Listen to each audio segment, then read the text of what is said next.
हाल ही में ए वतन मेरे वतन नामक एक ऐतिहासिक जीवनी का प्रीमियर हुआ, जो उषा मेहता और कांग्रेस रेडियो की उल्लेखनीय कथानक को उजागर करती है।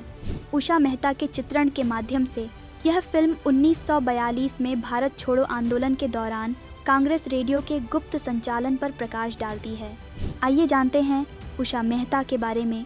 उनका जन्म 25 मार्च 1920 को गुजरात के सूरत के पास सारस में हुआ था।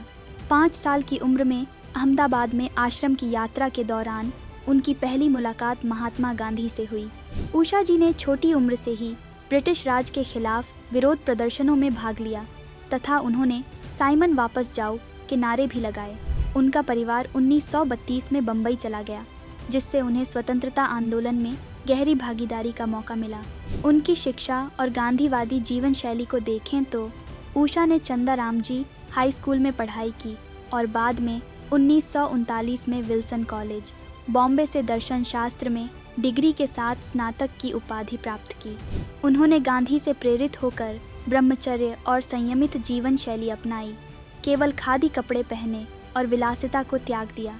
उषा गांधीवादी दर्शन और सिद्धांतों की एक मुखर वकील के रूप में उभरी। भारत छोड़ो आंदोलन में उषा मेहता की भूमिका। स्वतंत्रता के लिए गांधी जी के आह्वान के बाद उषा ने 1942 से भारत छोड़ो आंदोलन में सक्रिय रूप से भाग लिया। उन्होंने विरोध प्रदर्शन आयोजित करने, गुप्त प्रकाशन वितरित करने और आंदोलन में शामिल होने के कारण जेल में बंद रिश्तेदारों से मिलने में सहायता की। उषा ने ब्रिटिश सेंसरशिप से बचने के लिए गांधी और अन्य नेताओं के संदेशों को प्रसारित करने सीक्रेट कांग्रेस रेडियो की स्थापना में महत्वपूर्ण भूमिका निभाई। आइए जानते हैं गुप्त कांग्रेस रेडियो के बारे में। गुप्त कांग्रेस रेडियो ने 27 अगस्त 1942 को ब्रिटिश अधिकारियों द्वारा प्रतिबंधित बिना सेंसर की गई खबरों और सूचनाओं का प्रसारण शुरू किया। भारत में इस रेडियो स्टेशन को फंडिंग और तकनीकी विशेषज्ञता हासिल करने में महत्वपूर्ण चुनौतियों का सामना करना पड़ा। इन बाधाओं के बावजूद यह 31 अगस्त 1942 को लाइव हुआ, जो एक क्रांतिकारी उद्यम की शुरुआत थी। ब्रिटिश सेंसरशिप से बचते हुए यह स्टेशन भारतीयों के लिए बिना सेंसर वाली खबरों और सूचनाओं का प्राथमिक स्रोत बन गया।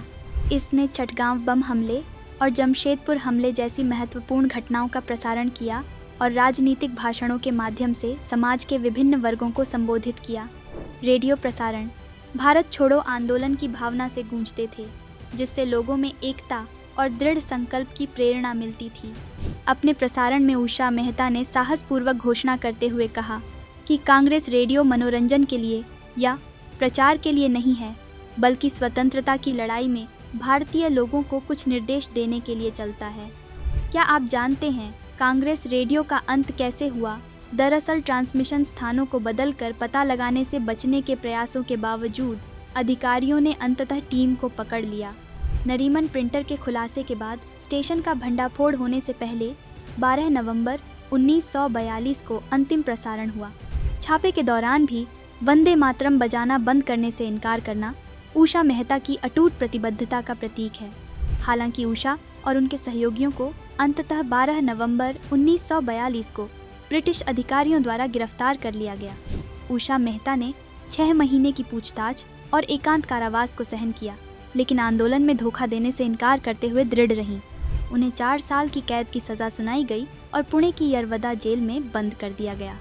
मार्च 1946 में उन्हें रिहा कर दिया गया और वह अंतरिम सरकार में गृह मंत्री मोरारजी देसाई के आदेश पर बम्बई में रिहा होने वाली पहली राजनीतिक कैदी बन गई। स्वतंत्रता के बाद भी उषा मेहता ने देश हित में कार्यरत रही। गांधीवादी सिद्धांतों की एक प्रमुख समर्थक उषा मेहता ने बॉम्बे विश्वविद्यालय से पीएचडी की उपाधि प्राप्त की और मुंबई विश्वविद्यालय में विभिन्न पदों पर रहीं। उन्होंने गांधी मेमोरियल फंड की अध्यक्ष के रूप में भी काम किया और गांधीवादी विरासत के संरक्षण में सक्रिय रूप से योगदान दिया। 1998 में भारत सरकार ने उन्हें भारत के दूसरे सर्वोच्च नागरिक पुरस्कार पद्म विभूषण से सम्मानित किया।